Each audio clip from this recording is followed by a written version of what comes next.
Recording on the cloud. Hey, YouTube. Hey, Sam. Hey, everybody. Thank you, everybody, for coming. Thank you for coming to another speaker event. For those of you that haven't met Sam, you should. Yeah, you're a director currently on Molly McGee, but we know each other from way back. From the very start of my career. Mm. DreamWorks. Yeah, you want to talk a little bit about that, kind of where you are and where you come from, etc.? Yeah. You want me to just kind of start at the beginning? Yeah, your artistic journey.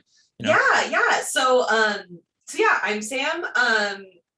I guess to kind of do like a little prologue. I'm from Pennsylvania and Indiana originally. First half childhood Pennsylvania, second half Indiana. Came to California for college to go to CalArts.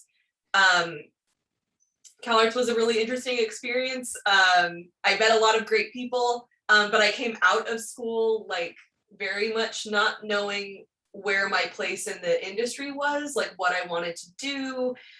It's funny because like my freshman year, I kind of got not turned away from, but kind of turned off from story because I had a teacher say that I was too nice.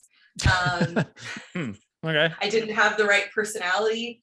And that was very much like the vibe of my class, or like kind of the culture of story was, you know, everyone's watching the Pixar behind the scenes where you've got all the guys that are like yelling at each other and like the pitches are really intense. And it's like, that was kind of the type of board artist that was being cultivated at CalArts at the time. Like that's what everyone thought that they needed to be making.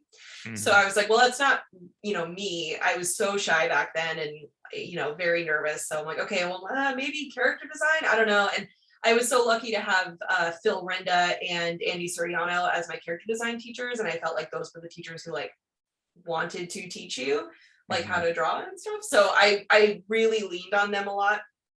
But so when I graduated, I had a character design portfolio, but like it wasn't great. And I also wasn't super passionate about it because I don't like doing finished drawings. If I have to work on a drawing for more than 10 minutes, I'm like, I'm done, I'm bored.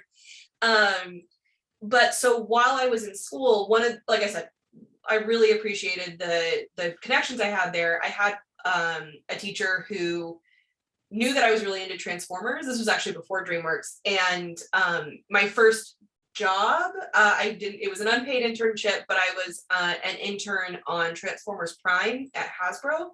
And most of it really was just kind of sitting. But I was really lucky that the production team on that show was really open to including me in their process and getting me like, hey, do you want to come sit in on a story pitch? Do you want to chat with the character designer for a bit? You know, do you want to have lunch with this person?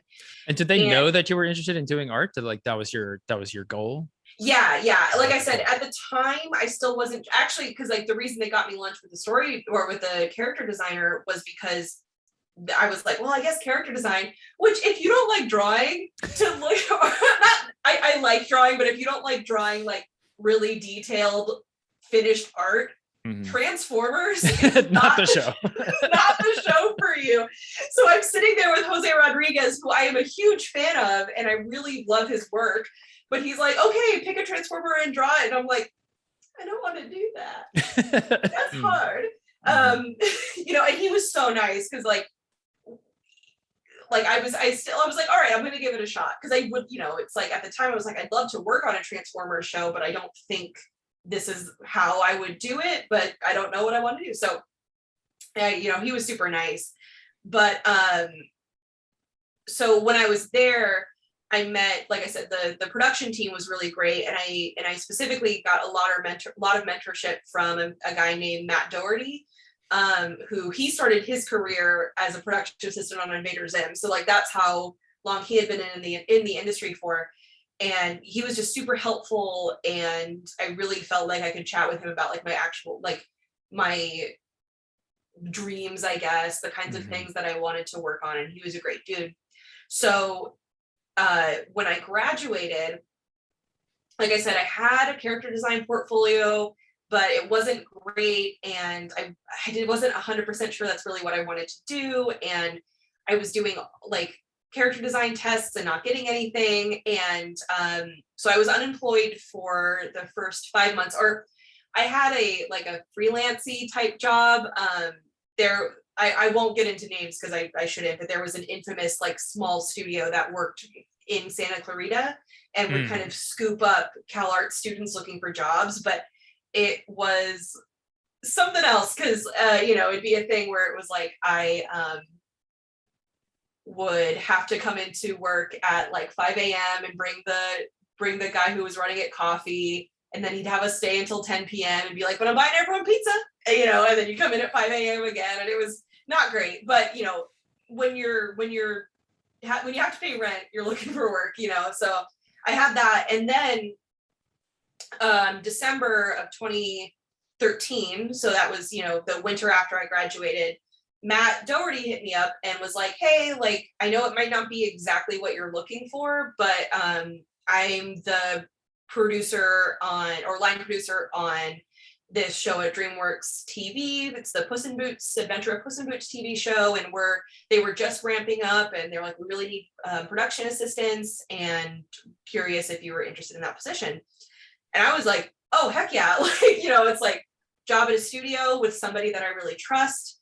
I know, I liked the Puss in Boots movie. I like Puss in Boots. Let's do it. And how did you stay at the top of his mind? So like you were one of the first calls. Yeah. And he made that clear. And that was like very, very flattering. Like, and it definitely like made me think like, oh wow, like that connection that we made at my internship wasn't just like for show, like, and that's like one of the big things. Like, I don't want to get too much into advice yet, I guess, but like, my big thing is always like, be genuine with the people that you're working with. Like, even if it's something, like I said, for the Transformers internship, I love the franchise, but like, I wasn't really doing much. I think the biggest thing was I found time codes for a flashback episode where they like, where they're going back and going to all these episodes. Like, Sam, can you find these time codes? And I was like, yes, I can. I will find those time codes for you.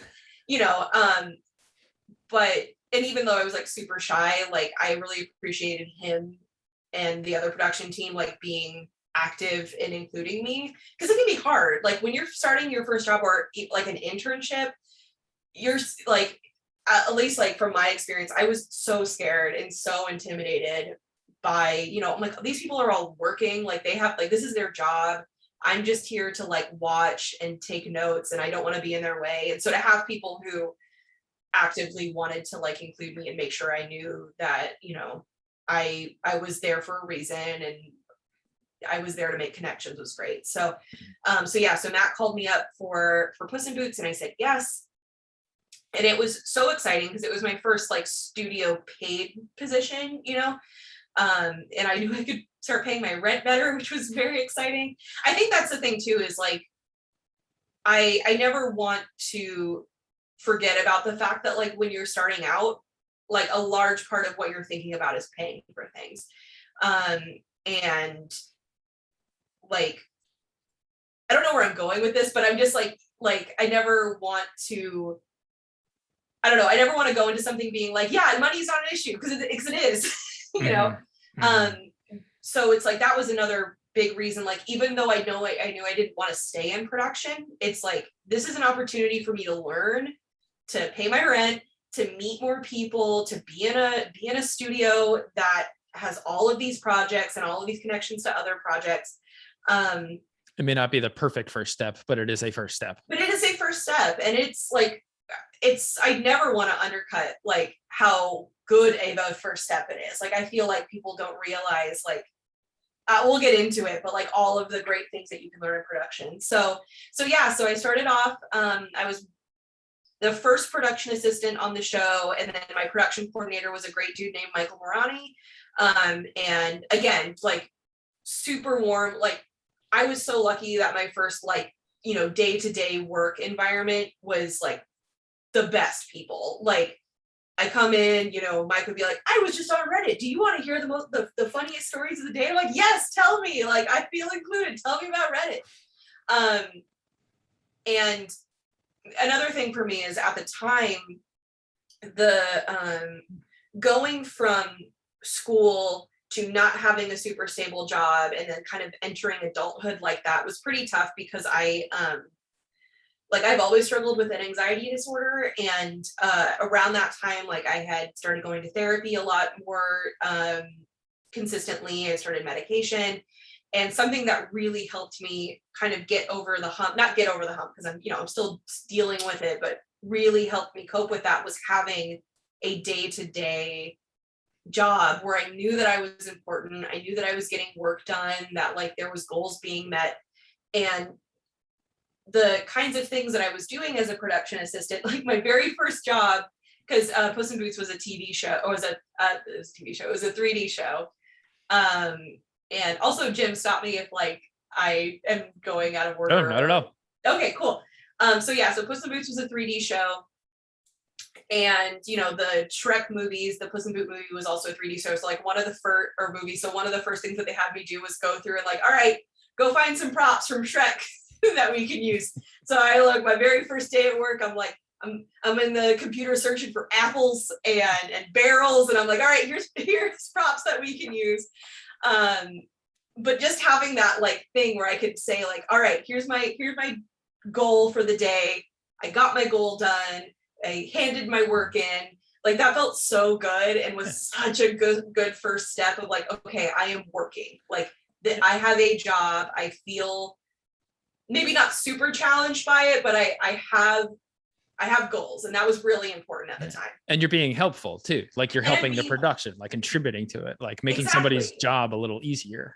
Yeah. And like you could look at like the list of like agenda things for the day, or look at the next day and you're like, oh, that got done because I was able to do that for them, which is such a great feeling. But it was also not so much work that I was overwhelmed. Like that's the nice thing about production assistant positions, is that production has usually the hierarchy is like production assistant or like intern, and then production assistant, production coordinator, and producer. Sometimes, and production manager is sometimes in between there. And that means that like you've got a great hierarchy of people to go to if you have questions or you're not sure what to do. Like production assistant is a great first job. And so a lot of the stuff that I was doing was either looking up CG assets. I would do something called shipments. So especially early on shows, you have a lot of like, for a CG show, you're building a lot of things early. You're looking at, the scripts are usually built in a way where it's like, okay, we know Puss is going to be in this episode. We know we had a new character named Dulcinea, like she's going to be in this. Like we go into these scripts knowing that these characters are going to be in there. So we need to build them early so that when we storyboard and then ship those episodes to be animated, they have the rigs. So a lot of the early stuff was like taking all of the drawings that the art director had done, or if something had already been built in CG and some notes got done by one of our CG generalists in studio and needed to be sent either to Canada or to India for them to do more work on it. That was my job. Was at the end of the day, first thing in the morning, I'd collect all of the shipments that we got from other studios, and I'd unlock them all, and I'd make sure that they go to who they need to go to. So it's like, okay, we've got a new character design from Canada. Let me send that to Chase because he's our character design dude, so he can do notes on it. Or let me send this animation to Alex and he can do his notes on it. And then at the end of the day, they've done all their notes, or they've prepared later on like boards or something like that. And then my job is to pack all those things up and make sure that they get to the studios where they need to go. So usually you're kind of first one in, last one out for the day. Hopefully. Sometimes the board artists are there longer than they're supposed to be. But so that was, and then also we would get scripts together. We would take notes in meetings. Now I'm just jumping ahead into like big stuff that I learned, but like taking notes in meetings was such a huge learning process. Not that I had to learn how to take notes, but I absorbed so much from getting to do that. Sorry, I feel like I want to give you time to chime in, Jim. No. Hey, I'm here to facilitate. That's about it. I'm here to be like little sparks that get you going. Yeah, it's like I loved getting anytime I got to sit in a new kind of meeting was such a exciting experience. So it's like like I said, I was there from basically the start of production. So first, like, they had the general outline of where the show was going to take place, who the main characters were. So the kinds of meetings that I was in early on would be like, oh, we're designing this city that the show is going to take place in. What do we think that we need? Because again, when it's CG, you're building like kind of one thing, and you're hoping to get everything that you need, or at least a lot of what you need in the first try, because you're building a set that you want to be useful for lots of episodes.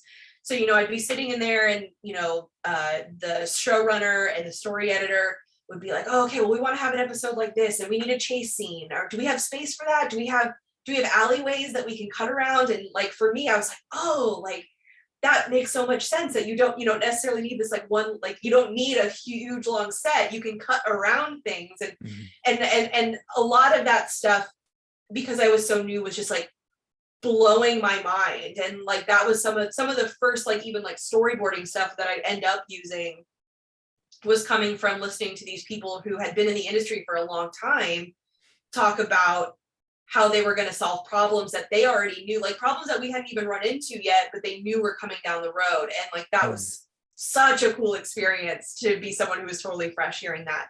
And then as things moved forward, being in storyboard pitches was so cool, and like was kind of the first inkling that I might want to go into story, because I found the problem solving there to be so fascinating. Because you'd be in there for the pitch, and you'd enjoy the pitch, and you're like, oh, it was so fun, or oh, it was so cool to see like these characters move around.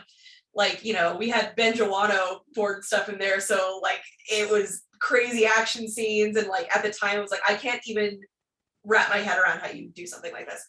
But then you'd also, as a production assistant, you're staying after the pitch to hear all of the notes that you're getting prepared to send out to the board artists and the director, to be like, oh, here's what, the director is usually in there, but you're still helping facilitate sending out notes to board artists.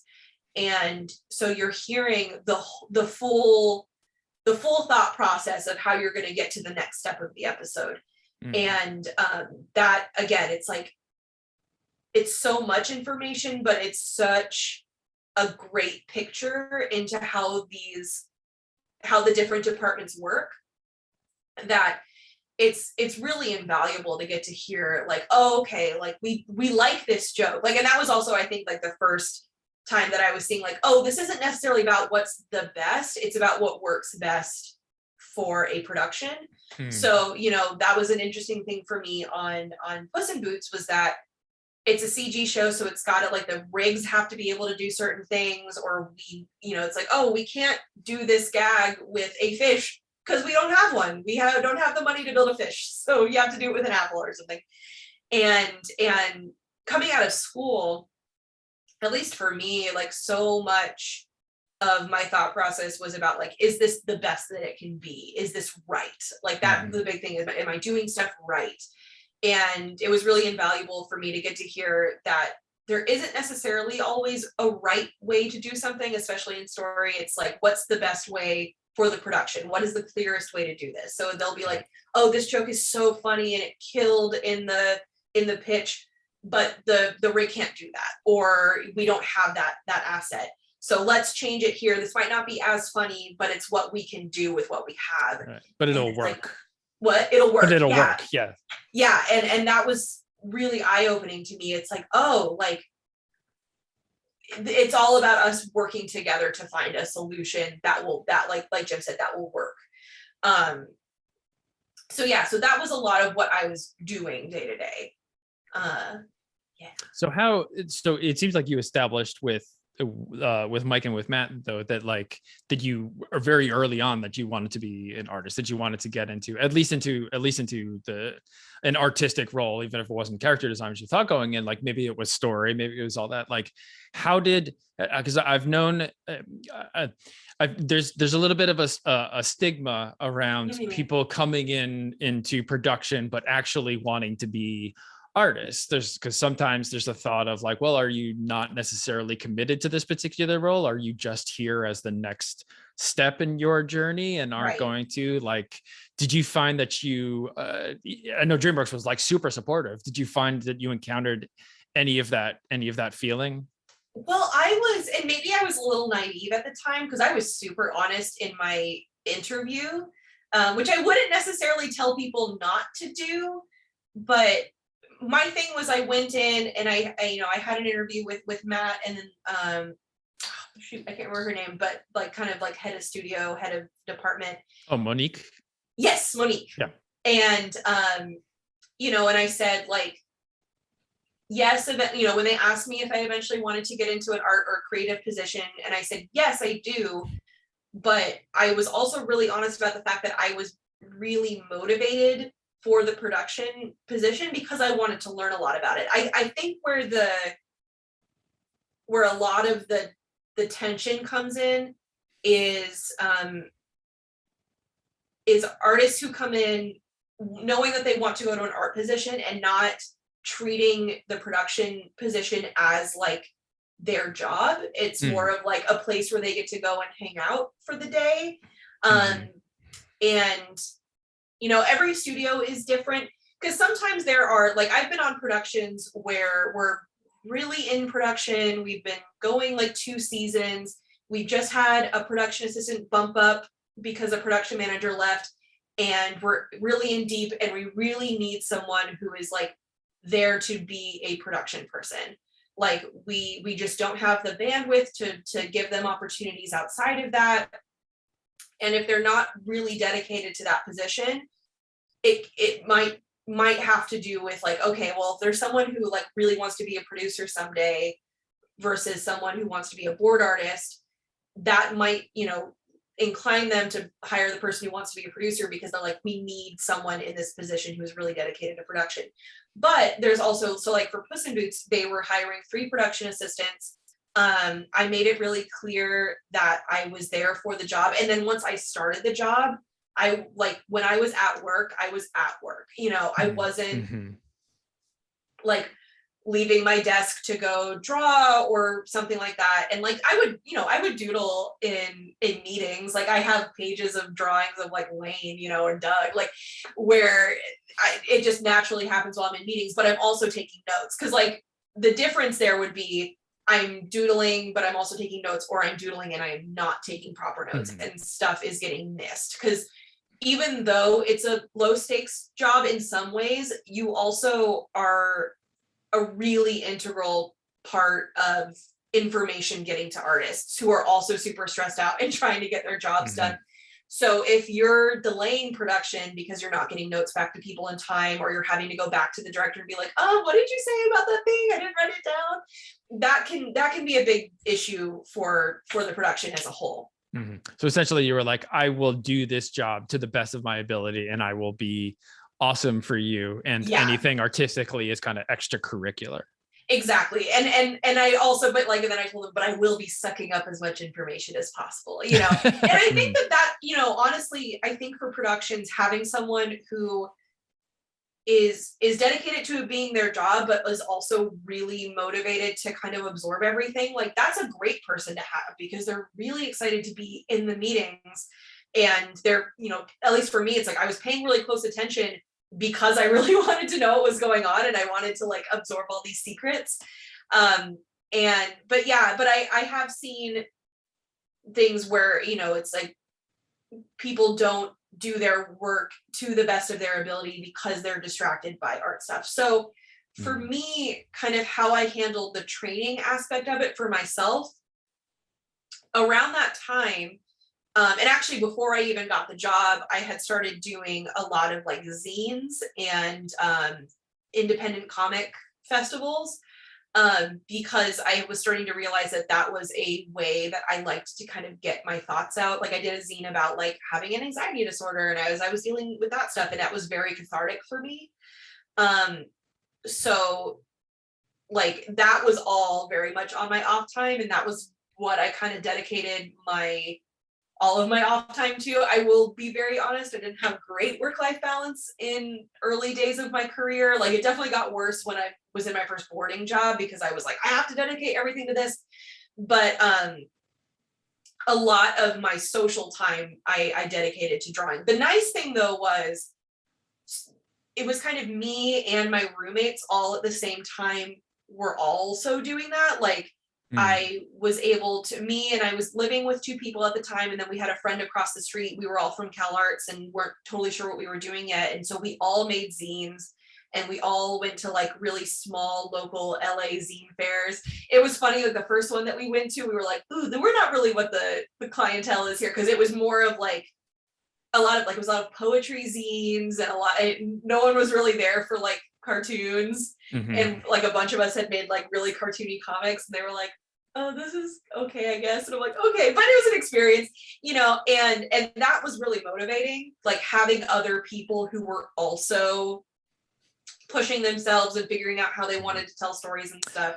But I also found something really interesting in the way that you phrased that too. And you didn't say like, I started doing zines because I wanted to make something that would look good in a portfolio. Like you phrase it as, I started doing zines because it felt like a good way to express myself, and it was the way that I could like channel my feelings into something and channel it into like a positive way. And I find that super interesting. And if it wasn't like I'm making this for my portfolio, it's like I'm making this because I want to.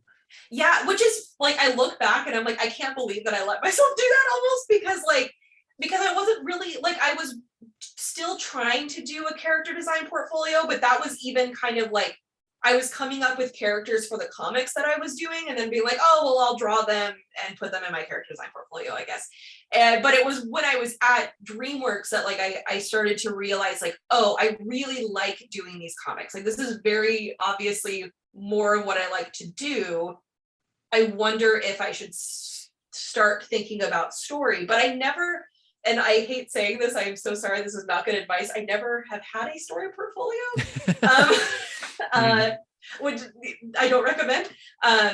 But yeah, I wasn't, it's really interesting because I wasn't focusing on making storyboards, I was focusing on doing comics. And yeah, but that was a lot of what I was doing in my spare time was working on art that I liked. And I think a large part of that was when I was at school. You know, they always say that when you're at school, that's when you're making your most like honest stuff or whatever. But I felt like I was under so much pressure to make the Cal Arts stuff that I didn't really feel free to make what I actually liked. Because again, at the same time, like I don't love making really finished stuff a lot. Like that's not how I make art. And, you know, film time was always super stressful. I finished films, but I didn't really like, they weren't my favorite thing to do. And you were focusing so much on trying everything and being good at everything, which I mean, some people are good for them, but I'm not. And when I graduated, suddenly no one was looking at this work unless I put it in front of them specifically. So I was making stuff honestly just for me and working out stuff on like, you know, working out personal stuff through my art. And that was honestly when I felt the most like an art, like I was making my art, if that makes sense. And that was such a huge experience. And I think that having like not having to draw at work left me with all of this artistic energy at the end of the day. So I would go home and I'm like, all right, I'm ready to draw, which I don't necessarily have as much now when I'm drawing every day for work. So yeah, so that was kind of how I drew and trained myself in the off time. And did you show any of those comics or anybody to people in production or to the people that you were working around? Sometimes it's funny, not so much people in production at DreamWorks, but because I was doing, like I did TCAF, I was at SPX one year, I had done CALA a couple of years, which I really loved. CALA was a big one for me. It's Comic Arts LA. People from other studios were getting my stuff because they were grabbing it's really fascinating because like to look back, I think it was at TCAF, Toronto Comic Arts Festival one year, Kimberly Mooney, who at the time was a recruiter for Nickelodeon, got one of my zines and took it home and had told me that she liked it. And, you know, as of last year, she's now my agent, you know, and like that is such a cool like arc to see. Like if people get your stuff at like, because I buy stuff when I go to our like comics festivals, and especially people who are like, oh, and I want to work in animation, I always like keep their stuff, and I have a huge box of all of those comics. Because I think that people's zines, like if you're a kind of person who likes to make zines, like do that, because it's such a great way to get a good eye of what people's storytelling, like a really raw sense of their storytelling or their humor, or if they like ennui, like how they approach that, you know. And I love those. So my stuff was getting in front of recruiters and people from other studios more. And like I said about in your interview too, it's an interesting observation that like in your interview, you were honest, you were very honest about your aspirations, but also about like putting about that you will do the job. And then in your work, as you were creating story work, again, it sounds like you were being very honest about who you were and what you were sharing, and like the kind of stuff that you'd like to make. Yeah, which I think can be really hard. Like I think that I was in a position where I wasn't putting a ton of pressure on myself for any specific job that I was applying for, because I had work. And so I felt comfortable enough, you know, taking care of life stuff, rent, food, all of that, because I had this job, that when I'm working on stuff at home, it wasn't like I need to make something that will get me a job. It was like, I want to make stuff that I want to make. Mm-hmm. And you know, I know that is not everybody's experience, because it's so hard when you're trying to get that first job. And if you're working freelance or doing commissions and that's your main way of getting money, like there is so much pressure to make something that will get you work. Mm-hmm. And so that's something that I am very thankful for having the production position, was that I had space to not be in a rush. And so not feeling as much pressure. Yeah, I was going to go somewhere else with that, and then I forgot. So speaking of that, like you said you didn't have a lot of work-life balance, but as you were working in production and doing the comics and art on the side, did you give yourself a schedule? Did you how did you manage that? Or was it like, did you just have so much energy, you're like, fuck, I gotta go do 2 hours, and then you do 2 hours at the drawing board, and then burn out and, you know, pass out? It was very much like, I look back and I'm like, who is this girl? Like I had so much energy. And like I said, so first I was living with two of my friends who we were all making zines. And then I moved in with another friend of mine that like, we were like, we're going to make comics. We're going to work in production and make comics, you know, and that did not end up working out. But like we pushed each other all the time, like in a positive way, where we built a website. We both drew the first pages or like the first chapters of like these webcomics that we were going to do, which if anyone here does webcomics, I have so much respect for you. I cannot do that.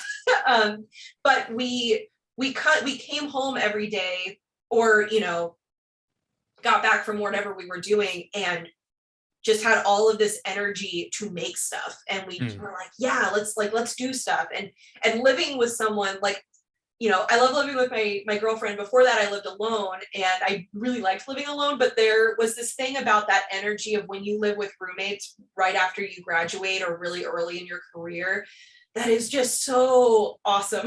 Because like I said, it's like having that school energy, but it's like with a very specific person that you trust, you know, maybe. And for me, it was like we felt like we could just bounce ideas off of each other all the time. And we were both looking for cons to do, and both looking for, like, you know, we would go into the Kinko's together and be like, this Kinko's doesn't print stuff well. Let's go over here. Like, the color doesn't look good on this. Let's try this printing place. Or we both go to, you know, Staples at 2 a.m. to print out all of our zines and get our like big, what are they called? Like the long arm staplers to staple the middle of our zine. So yeah, so it's like, it was really easy to stay up late because of that. Like, you're like, oh yeah, like I'm so dedicated, you know. But it wasn't even like, it wasn't like I was telling myself like I am dedicated to this. Like it was like, I am just so excited. Which, yeah, like if you have how do I put this? If you have the energy and you want to just draw it, which is also a big feeling that I get when I get really into like a fandom or something, and I just want to draw a lot of fan art. Like, if you want to draw, you know, like there are times like, man, when I was in college, the summer that I got into Homestuck, I drew so much. Like, it's definitely not part of my stuff, anything that I pay attention to anymore. But when you're really excited about something, whether it be fan art or personal work, like that level of excitement, like that's usually when I have made the biggest like gains in my skill, if that makes sense. And so And I it's interesting. definitely, And again, it's like it's not like I'm doing this specifically to get better at my craft. It's like I'm doing this because I'm so excited and about I'm so it. excited. I love it. And like getting and the craft improvement is kind of a side benefit of that, or like somebody Yeah. seeing your zines or somebody seeing your personal comics is a side benefit of that. Yeah, and that's always something, like, if people are working on portfolios, I mean, and this is really basic advice, but I always love to like go back to it, like work on something that you really love. Like pick something that it's like really exciting. Like if you're doing, again, this is basic advice, I know you've all heard it, but like if you're doing a character design portfolio, like pick a genre that you really love. Or if you're doing a story portfolio, like make a story or pick like a book that you really love and, you know, take a clip from that to board. Like your passion will take you in the right direction, if that makes sense. Like if you're working on, if the stuff that you're showing people is something you're really passionate about, the opportunities that you get will be closer to your passions. Yeah, I highly recommend doing stuff that you love. So if anybody has questions, by the way, feel free to throw them in the chat.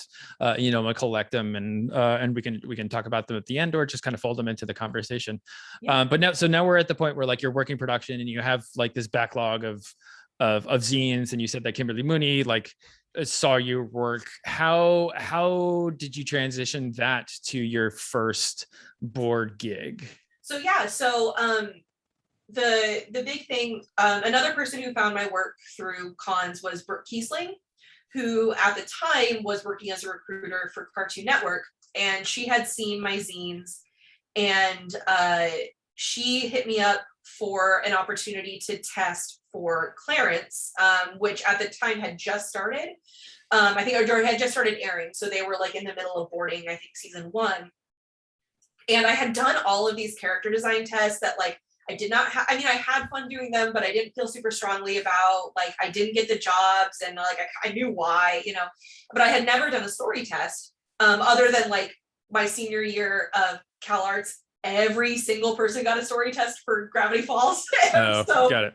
yeah, and like, which was very intimidating and scary, and I was not good at, so I didn't get that job. But this was my first time kind of since evolving a little bit in like my personal storytelling and stuff that I had gotten an opportunity for a story test. And I said, like, yes, I would love to do that. And I was honest with my team that like I was doing the story test. And because I was honest, they said like, oh, hey, Tuck, who works on Dino Trucks, worked on Clarence. You should ask him about what he thinks about like what they're looking for on the show. And Tucker was one of the best dudes. He passed away a couple of years ago, but just shout out to him, the best. And so I went and I asked him like, hey, I'm doing a test for Clarence. I heard that you were a board artist on it. What's your advice? And he gave me advice like, oh, like the show loves like this kind of joke, or, you know, like this is their kind of humor. And so I took my lunch breaks to work on the test, and then also at home. And the craziest part of this whole thing was I was like moving at the time. So I was doing everything on Post-it notes, which like maybe 5 years before that, everyone was doing that anyway, especially at Cartoon Network. That was the big thing, like Adventure Time, regular show. They were all doing stuff on Post-it notes. So thankfully, I think that the people who were looking at the test were like, yeah, classic. And I was just like, no, I don't have money for a Cintiq. So yeah, I take my lunch breaks, and I had about a week to work on the test. When I was done with it, I showed Tuck and got his final like takes on it. But like I made sure, like I didn't want him to like draw anything. I was like, I want this to be like my stuff, and I like if I'm ready, I want it to be on my merits, you know. But I never begrudge anyone, or not begrudge, but like I recommend, like if you know people who are in story, I think getting it like verbal advice is great, and overall advice is great. It's just like when you're taking tests, you do want to make sure you're not setting yourself up for something that you're not ready for. Which can sound like weird advice when you're just trying to get a job. But if you have someone kind of basically doing your test for you, you're risking starting a job that you're not quite ready for and then running into issues with that. But so that was kind of how I approached doing this test. And so yeah, I handed my test. That's almost all Post-it notes. I scan it in. I remember I missed out on getting to go to the How to Train Your Dragon 2 premiere party because my test was due that day and I was using the work scanners to scan everything in and make the PDF. Again, not on work time. It was on during my lunch and everyone else was gone. So I was like, it'll be worth it. I'm doing my test. So I send my test in. A couple weeks later, I get a call while I'm at work, and Matt Doherty knew I was waiting for this call. So he said, oh, you should go take it. Because we weren't in a meeting. We were like touring, I think, like a new building or a new area that we might have been moving into in the DreamWorks building or something. And so I go take the call, and they said that they're going to offer me the revisionist position. And I came back in and I was like, guys, I got the job. And they were like, oh, yay. Like, it was like, honestly, a kind of a dream, because like everyone was so nice. And when I, so I gave I think it was like actually a month's notice was, I had a pretty good amount of time before the job started, enough time for me to, for them to find a person to replace me. And it worked out. We had just had an intern who was super great, who was able to take my place. And when I was leaving, like the crew on Puss in Boots, just the best production crew ever. Like, people made me cupcakes that said like Cartoon Network on them. I think like Jesse, who was on Dino Trucks at the time still, I think, like made me like a sign. Like, it was the best going away party I have ever had. And they were so supportive. But again, that was a big thing, is I was honest with them when I thought there might be an opportunity coming up. I didn't just randomly be like, okay, I got a job, bye. It's like my leaders that I trusted, I let them know I was testing for something that I felt very seriously about. Like, I think for some of the character design tests, I was like, I'm not going to get this, but this is a good experience. So I didn't feel like I needed to tell them, because I wasn't going anywhere. But as soon as it felt like this could lead to something, I thought it was important to let them know, because then, because they're running, like, your dreams are very important, but also like the livelihoods of the people that you're working with and the pipeline that you're working for is also important. So, just be honest with them that they might need to start looking at or thinking about someone who might be a good replacement for you if something happens. And then when you're leaving, and for sure you're leaving, giving enough time for them to look for someone. And that's assuming you've built a good base as like being good at the job, like making sure that your reputation is like super solid. Yes. And like, I'm doing the job, and then everything else is kind of, like we said, extracurricular. Exactly.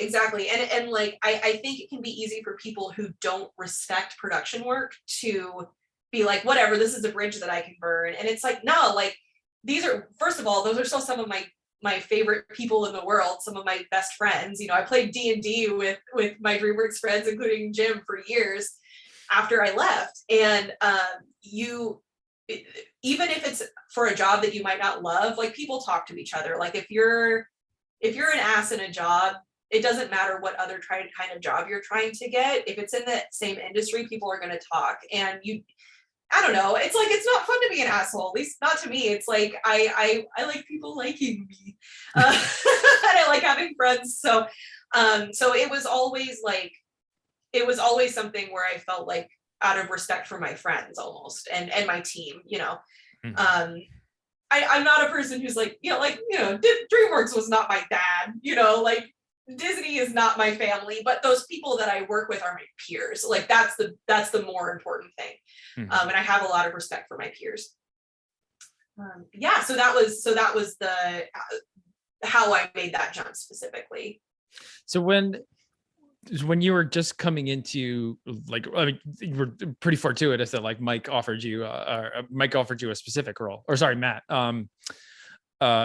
Would you have taken a different role elsewhere? Would you have taken like an administrative assistant role? Would you have taken were you trying to like optimize for what the role was, or like, did you have a thinking about that at all? I really didn't have a choice, kind of like, that just happened to be the first job that was offered to me that was in a studio. And also, like, I was in a really low point with, like, to be transparent, like, the winter that I got that job offer was like the worst, like, couldn't get off of the couch, like very, very bad anxiety and depressive episodes. And so for me, I knew something that would be important to help get me out of there was something that would force me out of the house every day. And having a job would be great. And so I just happened to be lucky that was the first thing offered to me. If I had been offered an administrative position, I'm trying to think like what exactly that would mean. I'm not good with like job titles, but like if it was something more in like financing or like, is that kind of what you mean? Or like an assistant to one of the development executives, or an assistant to like, or a general like assistant to an executive on a show, like an executive producer or something like that. Honestly, I think if you're in a position like that and it's in a studio, it's going to be useful, like, which sounds gross, but like I would have taken it. Like at that point, all I wanted was to be in a studio and like see how it worked, and especially like if you're working for a development exec, you're getting to see so much stuff, and again, I can't speak for anybody else or like how they want to make their moves, especially because I didn't really have a choice. But if I had been offered maybe Puss in Boots and an exec assistant, I probably would have picked Puss in Boots because it was on the ground floor of of one show, so you can kind of see, you get to see board pitches, you get to see script handouts, soup to nuts kind of deal. Yeah, like you get to see a little bit more of day to day. But if the first thing I had been offered was an administrative position, I would have taken it. Again, I can't speak for anyone else's journey and what they feel is right to them, because you should trust your gut. If you feel like, I don't know, I think if I had like gone to an interview and I felt like it was not a good spot, more than anything, just like the vibes were off. I don't know. But when it's your first job, it's tough. It's tough to know what the right thing to do is. But I think that being able to feed yourself, and that's the big thing, being able to comfortably, or at least semi-comfortably, pay your rent and feed yourself, so that every moment of the day is not focused on how you're going to get enough money to buy your next meal, and you're relaxed enough to have free time to draw. I think that's, at least for me at that moment, that was the most important thing. I remember when I first came to Los Angeles, excuse me for telling a personal story. When I first came to Los Angeles, like, it was 2005 and I had no job, and, I was working in my apartment, started living alone, which was dumb. I don't recommend anybody do that, because it's just a festering cave of anxiety if you're living alone and trying to be an artist. But I remember getting an offer to work at retail store and thinking like, oh, this isn't artistic. I don't know if I want to actually take this, but I really gotta feed myself. And then I remember like the first week of work, it was such a relief of anxiety, because it was like, okay, I'm on the Maslow hierarchy of needs. Like, okay, I can feed myself now. It may not be the perfect opportunity and may not even be like really artistic, but like, okay, I can feed myself now. So I have more brain space to like actually work on the art stuff. And it just so happened that, and it happened to work that the store manager of the store that I was working also had a cousin who worked at Pixar. And so like hooked me up with that and like brought me up to Pixar, and like got a tour of the whole place. But like, I remember like just meeting those basic needs, even though it wasn't specifically art related, like just relieved anxiety and helped me like open up brain space for concentrating on the stuff that was important. It's hard to draw when you're hungry. Yeah. Yeah. I feel like that's a good takeaway quote. It's hard to draw so how would you, if you were, so you had an interesting journey, because you were like improving your skills and improving your character design stuff and improving your boards through doing work that you were passionate about, through doing zines and through doing comics and whatnot. Like, was there a way that you leveraged that stuff into being able to improve your skills, or did you think about that at all? Like, well, definitely. Like, I mean, at any point that you're drawing a lot, you're kind of like, when you're drawing so much, you are kind of always asking yourself those questions that force you to improve. It's like, oh, like, is this getting my point across? Oh, I don't know if I like that foot. I don't know, and at the same time, it's like, I think for story specific stuff, I wasn't super focused on that quite yet, like doing the whole like watching a lot of movies and thinking really hard about like cinematography and cutting and stuff. But it was more, which is something that ended up working out a lot for Clarence, was focusing more on like character acting and stuff, because I was, like I said, I had like a big thing was doing my anxiety zine. Like I was focusing on trying to get these abstract emotions out in ways that were understandable. So I was making a lot of gags. Like I was doing a lot of quick read, 1 panel, 4 panel gags. And that has a lot of crossover with storyboarding, especially for like Cartoon Network, Nickelodeon type comedy stuff. Cause a lot of it is like, how do I get this joke across like fast and really readable? And I think that like, when it comes to skills for a boarding portfolio specifically, like I think that sometimes we don't remember that those are also important skills. Like even though, because I am not the best draftsman by any means, and I have come to the point in my career I'm like, I don't have to be the best draftsman. That's not my strength, but it makes it hard, like when you're working on like a portfolio or a test, to be like, oh, like I wish I could draw better, but that's not always the most important thing. And so I definitely like, I think naturally, again, just through drawing a lot, I was getting better at, and also, sorry, here's the other thing. When I was working on that stuff a lot, I was also looking at a lot of reference of stuff that I really liked. So it's a lot of like, oh, like even for like doing the Clarence test, I was watching a couple of, I think there was like maybe 5 episodes of Clarence out at the time. So I was going in and I was watching those. I'm like, what made me laugh about this? Like, oh, this pose is so funny. Oh, it's because he turns his head like this and he gets all these wrinkles. Like, oh, what is it about that makes me laugh? It's like, or a big thing that I took away from Clarence that I've kind of now taken into a lot of my jobs is like, watching it being like, oh, this is funny because it's like a weird thing a kid would do. Like a lot of things that I think are funny is just weird, awkward things that people do. And it's not necessarily, sorry? Specifics, very, very granular specifics and to the situation too. Yeah, and like watching and being like, okay, yes, like obviously like line of action is super important, but like these are the kinds of things that you're not getting out of maybe like your Richard Williams animation book. It's more observing life. And so I was developing my sense of humor while I was working on that, like while I was working on the zines and stuff, and looking at how other people had achieved the kind of jokes or the kind of vibe that I was personally going for. So it's like doing a study, but it's on more more of a vibe level. But at the same time, but it's also like drawing. It's like, oh, okay, on Clarence, drawing shoes is like this. So,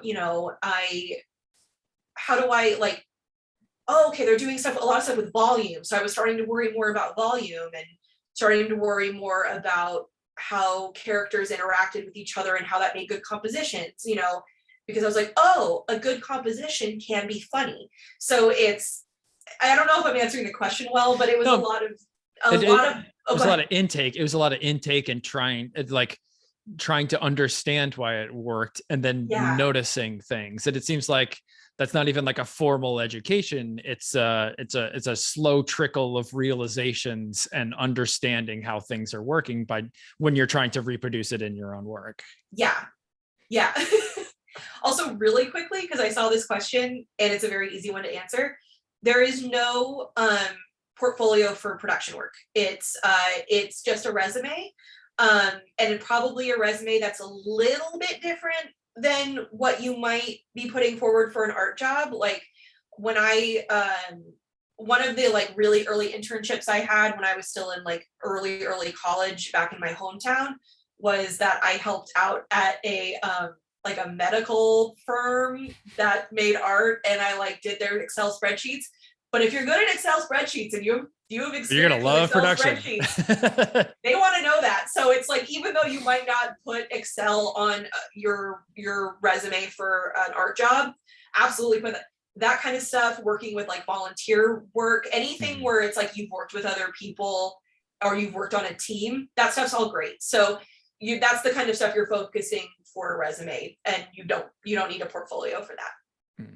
So when you were looking at testing it, like in Clarence and other places, and you had built up a little bit of a reputation via your work, did you reach out to other people? Because Tuck was obviously like right there at DreamWorks, so it was a pretty easy reach out. But did you reach out to other people too that weren't necessarily like in the DreamWorks hub and ask for advice? Yes, I was definitely a little I nervous about doing that kind of thing.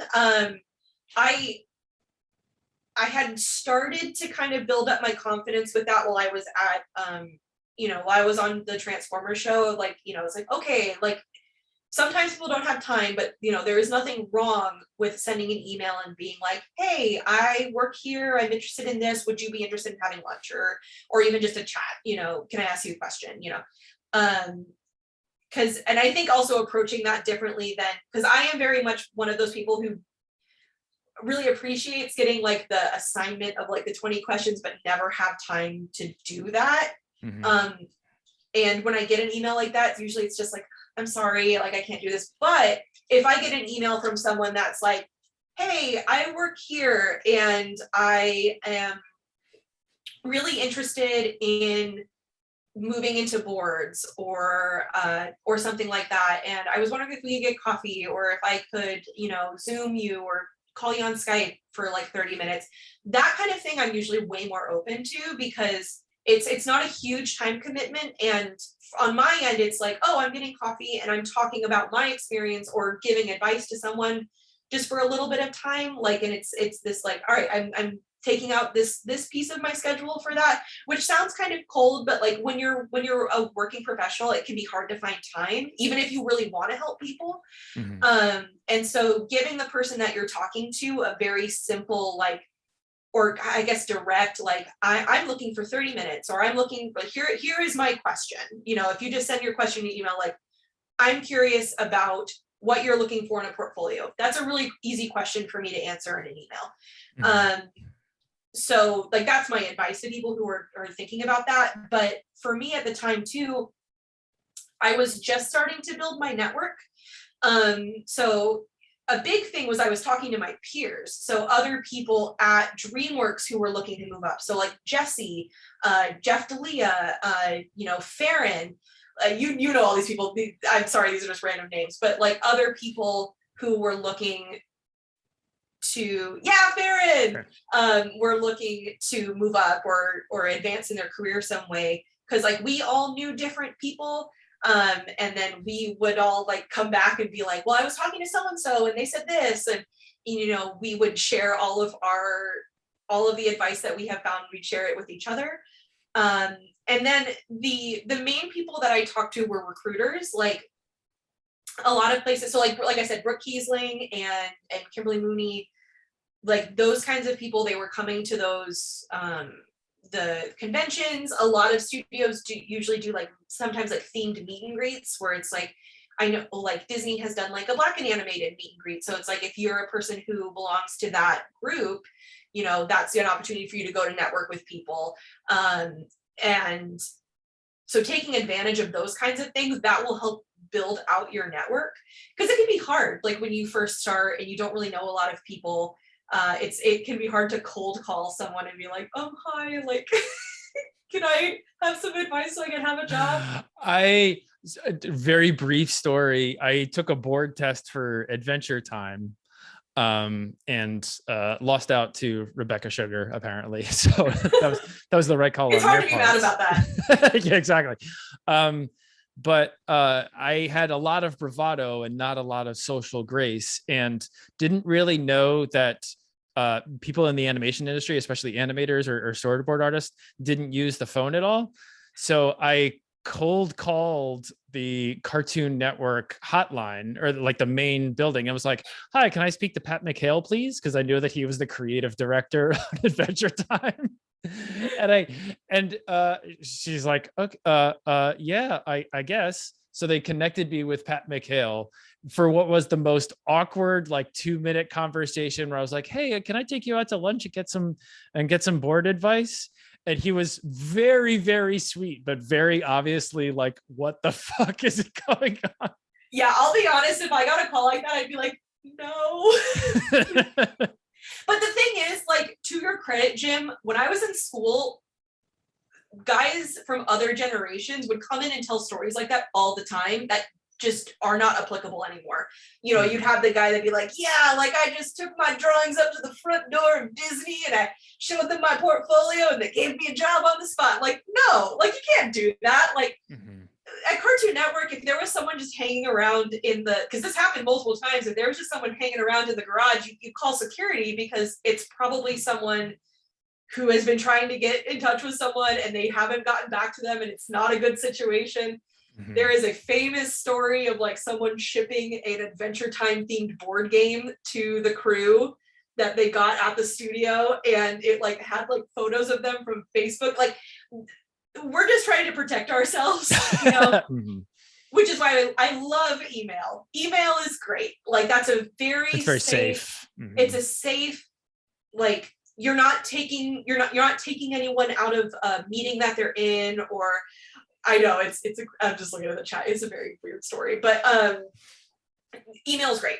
Highly recommend email. If you're mutuals with someone on Twitter, sending a DM, like, I have my DMs closed to people who I'm not mutuals with, but like if there is someone following you that you're like, oh, like they're doing something that's really similar to what I'd like to be doing, sending a DM is great. We're just kind of in an age now where I think, and the other thing too is a lot of people who work in animation are still artists and we're kind of shy and socially awkward. So it's like, that gives us time to not come up with, but like write out a good response instead of just like an in the moment, like, oh, I don't know, like this. Like, it gives us a chance to do better. I almost said do better words for you to have a better response, if that makes sense. It does. And again, like everything that you've talked about, where networking or reaching out to people, seems like it came from a very honest place of just like, hey, I wanted to meet this person, not like I got to meet them because maybe they can get me a job or because they can look at my portfolio. It's like, hey, I'd like to meet them and, talk to them and learn a little bit more about the journey and like get to know them as people too. Yeah. And the thing is, like, again, I know it can be really tough when you're on the end of trying to get a job to separate those two things. Like, those can seem like they're one and the same. But as a person who has gotten those calls or those emails or those lunches before, it's like, it's a lot easier for me to talk to and give advice to someone who genuinely is just not necessarily excited to meet me. Like, I'm not looking for like, someone who's like, I gotta meet Sam. It's like someone who is like, how did you get to do what you do? Like, mm-hmm. Not, can you get me a job at Disney? Can you get me a job on Molly McGee? It's like, how did you do this? Here's my work. Mm-hmm. What can I do with the work that I have, or what can I add to my work to get me to where you are?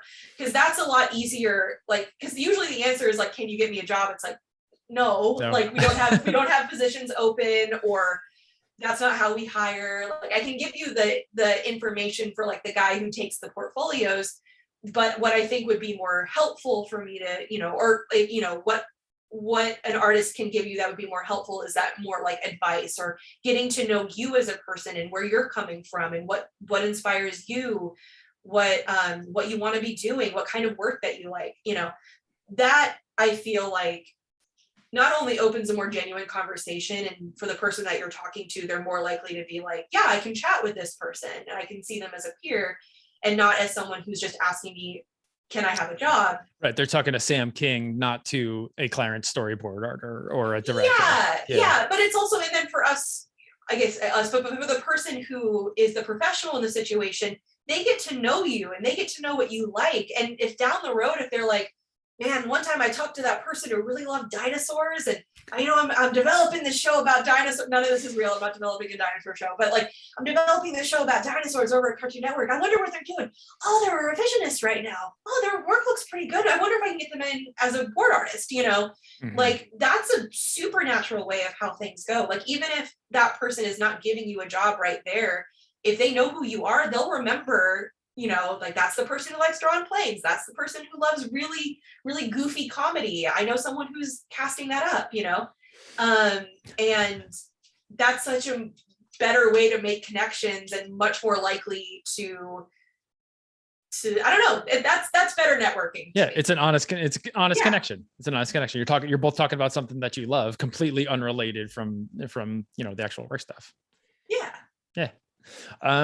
Well, that seems like a good place to wrap it up. Do you, I'm stealing this from John August and Craig Mason's podcast, but do you want to share one cool thing that you've been super into and you want everybody to check out? I do. And this might not be for everyone, so just not everyone loves horror, so this is fine. But I've been really into Doro Hey Doro recently, which is a manga series and a Netflix show. A little gory, so just be prepared. But it's it's a dark comedy. Yes. A lot of people in the chat already. Yeah, here we go. Yeah, okay, I didn't even have to recommend this. Everyone already loves Doro Hey Doro. Okay, so it's a little more than a little gory, but like it's gory, but it's funny. The anime is not the full story. I'm currently like going through the manga. But I think that if you just looked up like Doro Hey Doro, and if you see that work and it intrigues you, check out the anime. If you're like, that's gross, don't like, that's totally fine. We have a test when I'm showing stuff to my girlfriend where I'm like, look at this, and she goes, that's yucky, and I'm like, okay, then we won't watch that together. We'll watch that one. But I'm really inspired by Q Hayashida because one, she's like a woman in this industry doing something that's not usually expected from women, and I really like I like horror a lot, and obviously like character driven comedy, and to see someone who like can marry those things so well and have such great characters. I know I haven't read Die Dark yet, but I'm very excited to read that. So I'm really inspired by her specifically, but I really like Doro Hey Doro. That's awesome. Well, thank you, Sam. Thank you so much for your time today. Super appreciate it. I hope. Jim, thank you so much. Thank you so much to everyone who came. This was a blast, and good luck to everyone out there. Awesome. Thank you. Thank you, Sam. Thank you, everybody, for coming. This will be on YouTube later if you want to see the recap. And I hope you have a good rest of the day and, be excellent to each other. Yeah. Bye.